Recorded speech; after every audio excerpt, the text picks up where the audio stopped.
Le numérique, c'est à peu près, d'après l'Union européenne, hein, 2 de, toutes les émissions de gaz à effet de serre au niveau mondial et c'est de l'ordre de 4 de la consommation électrique. Donc c'est loin d'être, négligeable, hein, c'est comparable à, du transport aérien ou des choses comme ça et par ailleurs, c'est, des émissions qui augmentent. C'est une consommation énergétique qui ne fait qu'augmenter.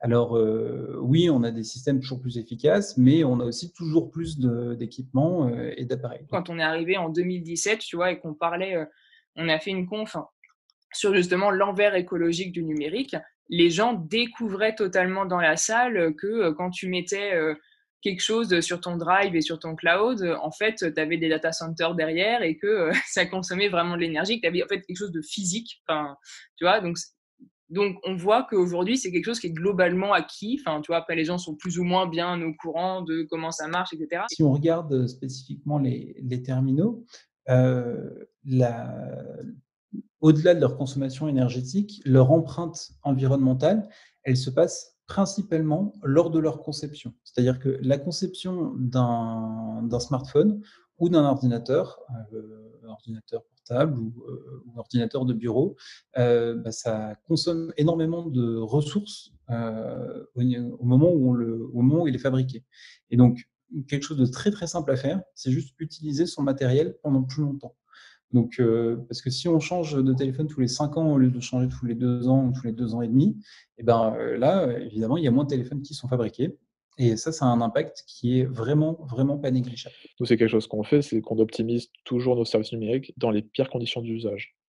Pires conditions de 3G, pires conditions de puissance de calcul, de bande passante et cetera et de mémoire, pour faire en sorte de ne pas favoriser le renouvellement des équipements. Et en fait, on peut faire plein de choses, de façon beaucoup plus sobre, mais ça demande un peu plus de temps. Ça demande, d'avoir le temps de mieux coder, ça demande le temps de mieux développer ses services, de réinterroger les usages. Parce que finalement, ce qui peut être fait, n'est rarement dans le bon cadre systémique, en fait. C'est-à-dire, c'est de se rappeler qu'on n'a pas un open bar sur les ressources, sur l'énergie et sur finalement les impacts environnementaux qui sont liés à ça. Mais je pense qu'il y a aussi des choses qui doivent être du domaine de la loi ou de la législation européenne sur le fait d'obliger, par exemple, des fabricants à, créer de la réparabilité. C'est pas l'individu qui va le faire, c'est pas un choix individuel. Le fait que, les terminaux soient comme ci ou comme ça. À un niveau plus, enfin au niveau du gouvernement, au niveau national ou européen, voire international, ça va être, des choses comme autour de, par exemple, du recyclage, donc forcer un taux de recyclage, des appareils électroniques et ensuite, charge aux industriels et aux différentes filières de distribution de se développer ou de se mettre en ordre de bataille pour qu'il y ait un certain taux de recyclage qui soit atteint. L'éco-conception numérique, c'est en train de ça a été très largement médiatisé dans ces dernières années, jusqu'à aujourd'hui. Il y a eu des grands rendez-vous au niveau des institutions de l'État, hein, que ce soit déjà l'article 13 dans la loi anti-gaspillage, économie circulaire qui est passé au Parlement, qui quand même amène pas mal de choses sur la réparation, enfin sur l'indice de réparation, sur, le reporting des émissions carbone sur les factures des télécoms à partir du 1er janvier. À terme, l'indice de durabilité. Donc il y a pas mal de choses qui sont passées. Le Sénat a fait sa commission spécifique sur la question de l'empreinte environnementale du numérique, qui en a tiré des conclusions, qui a fait une proposition de projet de loi qui passera à l'Assemblée dans pas longtemps, qui a aussi dit qu'en France, on traite beaucoup le sujet. Bien plus que dans d'autres pays. Je pense on est un des pays leaders sur le sujet dans le monde, et on va le porter au niveau européen. Mais la question du numérique, c'est qu'elle peut pas être traitée de façon locale. Le numérique, c'est rarement local. Si on n'a pas des semi-conducteurs produits à Taïwan, on va pas faire beaucoup de choses.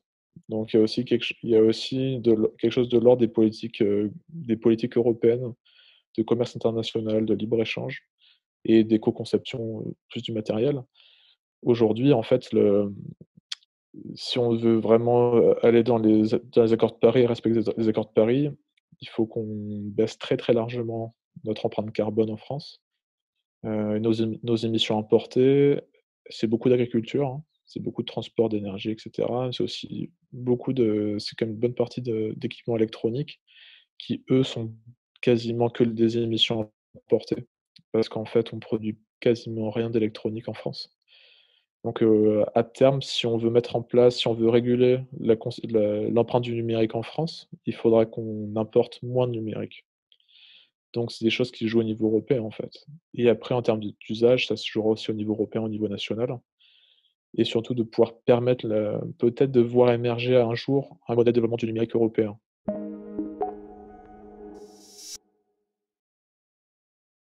Pour reprendre, là, on parlait de la 5G tout à l'heure, c'est ce moment où tu vois une antenne et tu regardes dans les discours aujourd'hui, tout le monde est en train de te parler de la consommation énergétique d'une antenne. Une technocritique, en fait, te permet non pas de prendre ton antenne 5G toute seule, mais de te dire à quoi sert ton antenne 5G. Elle sert, en fait, initialement à pouvoir soutenir une démultiplication, voire une explosion massive d'équipements numériques. Et donc, dans une approche écologique, l'intérêt n'est pas seulement de regarder la consommation énergétique d'une seule antenne 5G, mais bien de prendre en compte la consommation énergétique de ton antenne 5G, mais aussi de tous les équipements numériques supplémentaires, en tout cas qu'elle va aider à soutenir, et pas seulement leur consommation énergétique, mais aussi la consommation énergétique qui a été nécessaire pour leur fabrication, parce qu'en fait, c'est là où tu as, je crois qu'en gros, c'est 80% en moyenne de la consommation énergétique globale d'un produit qui est réalisé dans sa phase de fabrication. Donc en fait, c'est là que c'est là que tout se joue. Et aussi, du coup, ça peut même aller jusqu'à prendre en compte ça à la fin de vie de ces outils, les recyclages qui sont d'autant plus compliqués, etc. Donc parfois, on assimile encore trop rapidement ce que pourrait être ou plutôt, on assimile trop rapidement la technocritique à la technophobie, et ça veut dire à un positionnement qui serait entièrement contre tout type de technologie, ou en tout cas toute nouvelle technologie, ou un scepticisme qui serait premier avant de réfléchir à quoi que ce soit. Alors qu'en fait, la technocritique, en tout cas nous, telle qu'on l'a définie au Mouton, c'est plutôt d'essayer de déceler en fait les enjeux qui sont liés au développement numérique et des nouvelles technologies. Et pour cela, on essaye de déconstruire les discours qu'on tient habituellement sur ce type de technologie. Donc, par exemple, je sais pas, un des plus connus, c'est bon, on n'arrête pas le progrès. Ça, c'est quelque chose qu'on entend tout le temps. Voilà, c'est le progrès serait inéluctable. Donc, finalement, en fait, la nouvelle technologie qui arriverait demain ou qui arrive aujourd'hui, bah, on ne peut pas la remettre en question parce que c'est une suite logique. Et donc, en fait, nous, ce qu'on essaye de faire, c'est de en fait, prendre au sérieux ces discours et d'essayer de montrer pourquoi ils sont problématiques. Et donc, par exemple, cette question-là de progrès inéluctable, le dire comme ça masque en fait tous les choix qui ont été faits et qui ont amené à un développement technique. Parce qu'en fait, je sais pas, on parle beaucoup de la 5G en ce moment, en tout cas on en parlait beaucoup il y a quelques semaines. L'antenne 5G, elle n'est pas apparue comme ça, ex nihilo, parce que il y a eu une main du marché qui l'a fait émerger de nulle part. En fait, la 5G, ça rentre dans un processus qui est en fait il y a des cycles de génération de réseaux télécoms qui sont des cycles de 10 ans, et donc en fait en 2010-2013 il y a l'Union internationale des télécoms, qui est un organisme qui est relié à l'ONU, qui a commencé à plancher sur les caractéristiques techniques des antennes 5G pour essayer de voir déjà premièrement à quoi va ressembler le réseau futur. Pour ça, ils sont allés voir des industriels qui vont anticiper les usages futurs. Donc déjà, c'est pas neutre que ce soit des industriels qui vont anticiper les usages. Tout ça pour dire que l'antenne 5G telle qu'elle est définie aujourd'hui, elle correspond à un moment donné à des choix qui ont été faits et qui ont été discutés avec un certain nombre d'acteurs et pas avec l'ensemble des acteurs. Dans tous les cas, le fait de pouvoir interroger la pertinence d'un système technique dans un groupe social, c'est un exercice qui est plutôt normal, en fait. C'est un exercice qui est plutôt sain. Encore faut-il pouvoir, dialoguer dessus, pouvoir échanger dessus, pouvoir débattre. Mais, dans la question vu que notre milieu, d'un point de vue planétaire et d'un point de vue beaucoup plus local, les milieux de vie dans lesquels on vit, sont en train de changer radicalement, et ce pour très longtemps. En fait, il est nécessaire de pouvoir, réinterroger les systèmes techniques qui ont leur place dans nos sociétés et finalement, c'est de comprendre vers quel système technique doit-on aller? Doit-on accepter? Doit-on favoriser pour permettre la soutenabilité à long terme? En fait, il faut qu'on redécouvre que ça fait partie d'une vie de société de discuter de l'acceptabilité ou non d'un système technique dans un milieu donné, dans un contexte donné. Ça permet de remettre un peu, en fait, le choix technique, dans son contexte plus politique. Et du coup, je pense que ce qui est aussi intéressant avec la démarche technocritique, c'est plutôt d'inciter à considérer la technique justement comme comment dire, dans une vision plus systémique pour déjà prendre en compte, un peu ouvrir, tu vois, la boîte noire et ne pas seulement regarder l'objet final.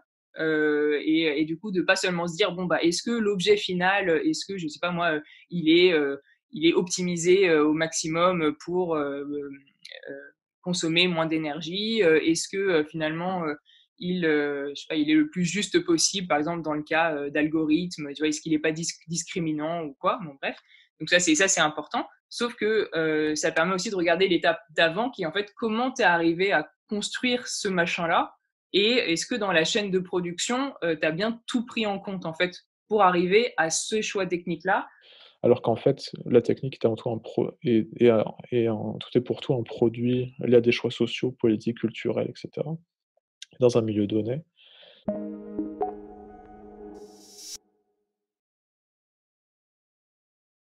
Sur la question du numérique, quand je dois déployer des services numériques ou créer des services numériques, justement depuis ces zones, depuis mon terrain de travail, la première question que je vais poser, c'est: «Qu'est-ce qu'il faut numériser? Qu'est-ce qu'il ne faut pas numériser?»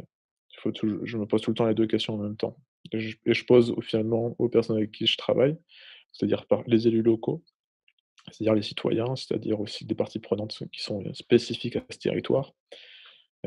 Qu'est-ce qu'on numérise? Qu'est-ce qu'on dénumérise? Parce qu'en fait, le numérique n'est pas forcément une solution à tout.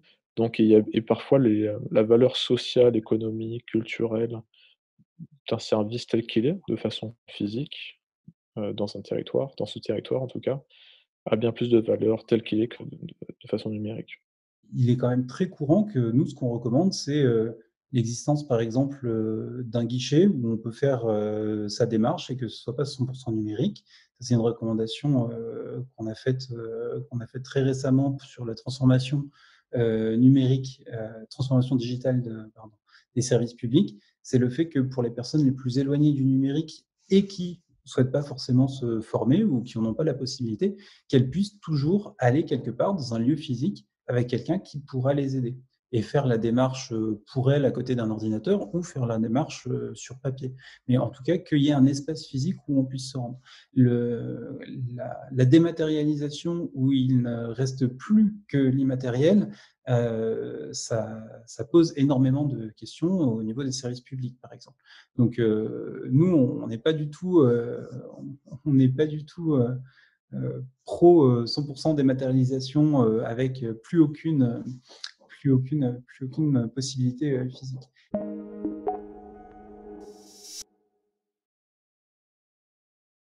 Dans les pistes qui nous semblent en tout cas intéressantes et qui existent aujourd'hui, c'est tous les dispositifs participatifs ou les dispositifs de ce qu'on appelle la démocratie technique. Donc, on en a eu un très bon exemple là, il n'y a pas longtemps, avec la Convention citoyenne pour le climat, où tu as des citoyens, donc là, c'est 150 citoyens qui ont dû se prononcer sur un sujet, donc là, hyper large,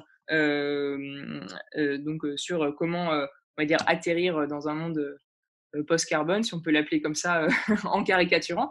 Mais en tout cas, ce qui est intéressant, c'est que ces dispositifs-là, donc normalement, c'est pas 150 personnes, c'est plutôt 15. Normalement, le sujet, il n'est pas aussi vaste, mais il est beaucoup plus précis.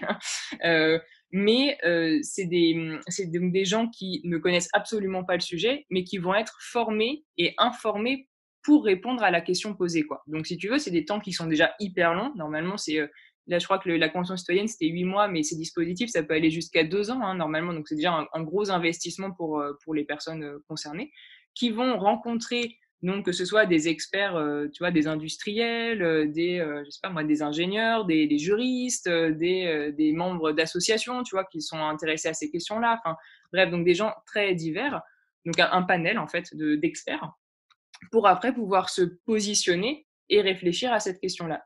nous, ce qu'on se dit de manière très simple, et ça reprend en fait ces travaux là de démocratie technique et de démocratie participative, c'est de te dire, en fait, il faut rajouter des acteurs dans la boucle, en fait. C'est-à-dire là où se prennent les décisions, il faut rajouter des acteurs qui ont un poids, qui vont permettre en fait de rééquilibrer un petit peu ce rapport de force-là. Donc l'idée, c'est pas de te dire on évacue tous les industriels ou quoi, parce que de fait aujourd'hui c'est quand même eux qui font font les choses, mais c'est de dire en fait on va mettre des acteurs qui vont être en position de force à un moment pour réorienter en tout cas la production et qui vont arriver assez en amont pour pouvoir peser dans les choix technologiques. Donc là c'est là où il y a ce qu'on appelle par exemple les forums hybrides. Donc les forums hybrides c'est justement dans les décisions qui sont prises de rajouter sous la casquette d'experts des gens qui aujourd'hui l'ont pas forcément. Donc c'est par exemple des associations, c'est par exemple des juristes, enfin des gens qui ne sont du coup ni industriels ni représentants, tu vois. Et il y a sinon cette deuxième forme dont on parlait, qui est celle plus des conférences de consensus ou des conventions citoyennes, où là tu vas donner aux citoyens la possibilité de plancher sur un sujet technique avec toutes ces dimensions qui précisément ne sont pas techniques, et du coup de se positionner pour ou contre. Donc la question, c'est juste de dire comment, à un moment, on permet à l'État ou au gouvernement de pouvoir, en fait, ne pas juste suivre le mouvement et la tendance, mais bien être acteur dans ce jeu-là. Il faut s'équiper en fait. Si un jour on veut refuser d'être le vassal numérique d'une puissance qui n'est pas forcément une puissance alliée en fait finalement, il va falloir qu'on s'équipe nous-mêmes, qu'on crée nos propres infrastructures, et qu'on réfléchisse par rapport à nos propres besoins et surtout dans les contraintes environnementales.